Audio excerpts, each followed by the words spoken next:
నిర్మాణం పూర్తయిందంటే వీళ్ళ వల్ల జరిగింది. అలాగే ఇంకొక విషయం చెప్పాలి మన ఉప్పు రమేష్ గారి గురించి. నాకు ఒక్కసారి ఫోన్ చేశాయండి. ఫోన్ చేసి సమ్మిడ గాంధీ గారు అన్నాడు. అవును బాబు అన్న, నేను ఒక సినిమా తీయాలనుకుంటున్నాను సార్, మీకు ఒక వేషం అనుకుంటున్నాను, ఎప్పుడు వచ్చి కలవాలి, మీకు కథ చెప్పాలి అన్నాడు. రేపు 4 గంటలకు రావాయా అని చెప్పాను. ఖచ్చితంగా 4 గంటలకు వచ్చేసాడు. వచ్చిన తర్వాత కథ చెప్పే ముందు నేను ఒక పాటలు వినిపిస్తాను సార్, పాటలు వినండి, ఆ పాటలు విన్న తర్వాత పాటలు ఎలా ఉన్నాయో చెప్పండి అన్నాడు. మేము అప్పుడే వాకింగ్ వెళ్తాను, మా ఫ్రెండ్స్ కూడా వచ్చి ఉన్నారు, పాటలు వినిపించాడు. అద్భుతంగా పాటలండి, అద్భుతంగా ఉన్నాయి. ఎవరయ్యా రాశారా? నేనే రాశానండి అన్నాడు. అందులో ఒక పాట నేనే పాడానండి అన్నాడు. ఏం చదువుకున్నావయ్యా అన్న. నేనేం చదువుకోలేదు సార్, నేను మామూలుగా అసలు నాకు చదివే లేదు. 12 సంవత్సరాల వయసు వచ్చే వరకు మా ఊరు కోవూరు, ఆ కోవూరులో నేను గేదెల్ని మేకల్ని మొలేసుకుంటూ ఉండేవాడిని. మా బావగారు మా అక్కగారు హైదరాబాద్లో తాపీ మేస్త్రిగా పనిచేస్తుంటే ఆయన దగ్గర నేను సహాయంగా తీసుకెళ్ళాడండి. నాకు చదవాలనే కోరిక ఉంది, ఆ కోరికను ఎలా తీర్చుకోవాలని నా మేనల్లుడు 5వ తరగతి చదువుతుంటే అతని దగ్గర నేర్చుకుని చెప్పాయండి. ఆ తర్వాత మాటలు వాక్యాలు, తర్వాత పుస్తకాలు చదవటం, ఆ విధంగా నేర్చుకుని పాటలు రాసే స్టేజ్కి వచ్చాయండి.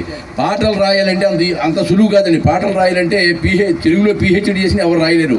కానీ అలవోకగా పాటలు రాయగల శక్తి అతనికి ఉంది. అతను భగవంతుడు ఇచ్చిన వరం అతనికి. ఎందుకంటే దాదాపుగా ఒక 50 పాటల్లో 10 పాటలు నాకు వినిపించాడు. ఎందుకంటే చంద్రబాబు నాయుడు గారి మీద, రాజశేఖర రెడ్డి గారి మీద, రేవంత్ రెడ్డి గారి మీద, వీళ్ళందరి మీద కూడా పాటలు రాశాడు, గొప్పగా రాశాడు. ఈ సినిమాలో పాటలు కూడా చాలా అద్భుతంగా రాశాడు ఆయన. నిజంగా అటువంటి విద్య ఉన్న ఇతను సినిమా తీయాలనే కోరిక, అంటే తర్వాత వాళ్ళ బావగారి దగ్గర సహాయంగా చేస్తూ, తర్వాత బిల్డర్గా మారి బిల్డింగ్ కడుతూ, బిల్డింగ్లు అమ్ముతూ వ్యాపారంలో ఆర్థికంగా బలపడ్డాడు. సిహెచ్ రాజు గారిని వేదిక మీద ఆహ్వానిస్తున్నాం. ఈరోజు ఈ కార్యక్రమం ఇంత నిర్విఘ్నంగా జరగాలి అంటే ఈ యొక్క కార్యక్రమాన్ని వీడి యొక్క ఇంత గొప్పగా అరేంజ్ చేసినటువంటి రాజు గారికి మీ అందరూ కరతాళ ఒకసారి స్వాగతం పలకండి.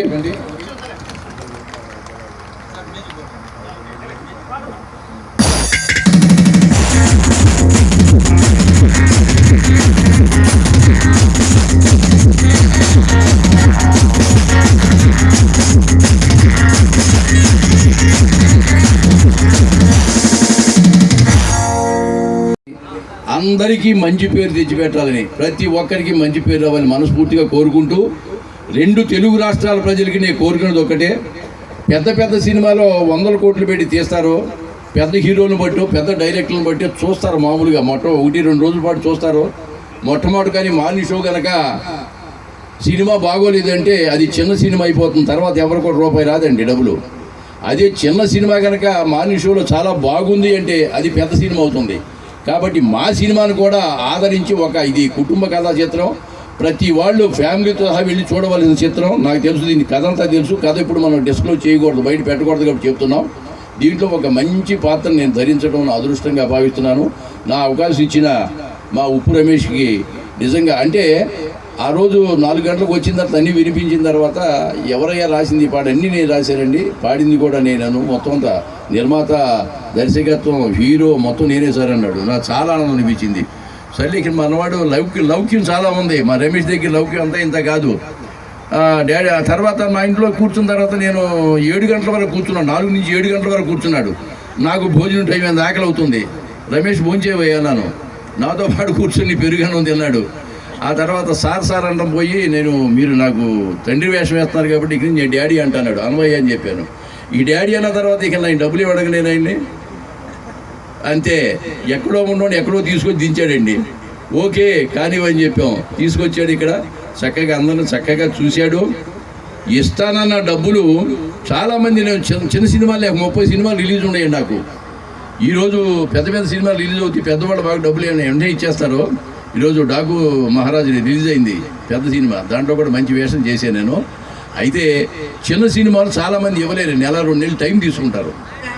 మాకు అనుభవం ఈ నెల కాదు, ఈయన మామూలుగా మేస్త్రిగా చేయటం, భవన నిర్మాణం చేయటం, సాటర్డే వచ్చి అందరిని కూర్చోబెట్టి పంచిపెట్టడం అలవాడు కదా. అందుకే మాకు కూడా అదే విధంగా ఈ వర్క్ చేసే వాళ్ళందరికీ ఆ సాటర్డే కూర్చోబెట్టడం, అందరు డబ్బులు క్లియర్ చేయటం, ఎంత చక్కగా చేసే. నిజంగా చాలా గొప్ప విషయం మీరు ఈ విధంగా చేయటం అనేది. మీరు ఆ భగవంతుడు మీకు, మీ కుటుంబానికి ఆయురారోగ్యాలు అష్టైశ్వర్యాలు ప్రసాదించాలని, వీడే మన వారసుడు సినిమా సూపర్ డూపర్ హిట్ కావాలని, నిర్మాతకి కనకవర్షం కురిపించాలని, దీంట్లో నటించిన ప్రతి నటులకు ప్రతి టెక్నీషియన్స్ అందరూ కూడా మంచి మంచి పేరు రావాలని, అలాగే మా కెమెరామ్యాన్ గిరి గారు అద్భుతమైన ఆయన పాత్ర. కెమెరామెన్ చాలా మంచి కెమెరామెన్, చాలా కోఆపరేట్ చేశాడు. అతను పని తప్ప వేరే ఉండేది కాదు. ఆయన రాలేదు ఈరోజు. వారికి అందరికీ ధన్యవాదాలు తెలియజేసుకుంటూ ఈ సినిమా సక్సెస్ చేసే బాధ్యత 2 తెలుగు రాష్ట్రాల మీద ఉందని చెప్పి అభ్యర్థిస్తూ సెలవు తీసుకుంటాను. Thank you very much.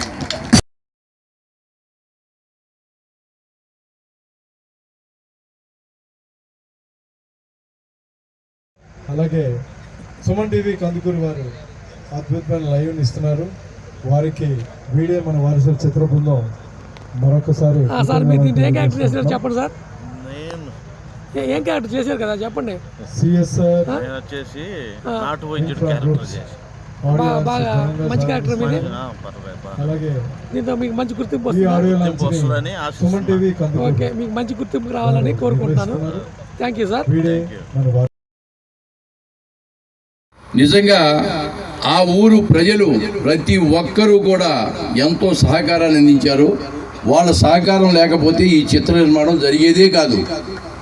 అది నిజంగా వాళ్ళకి అంటే సింగంనేనిపల్లి వాస్తవ్యులందరికీ కూడా ధన్యవాదాలు తెలియజేసుకుంటున్నాను. అలాగే నాతో నటించిన నటీనటులు, అలాగే సాంకేతిక నిపుణులు, డైరెక్షన్ డిపార్ట్మెంటు, చెప్పాలంటే దర్శకత్వ బాధ్యతను ఈయన తీసుకున్న అనేక రంగాల్లో ఈయన సర్వీస్ చేయాలి కాబట్టి అమీర్ ఒక్కసారి కోటేటి అమీర్ గారిని స్టేజ్ మీద పిలుస్తున్నాను. అమీర్ పైకి రావాలని కోరుతున్నాం.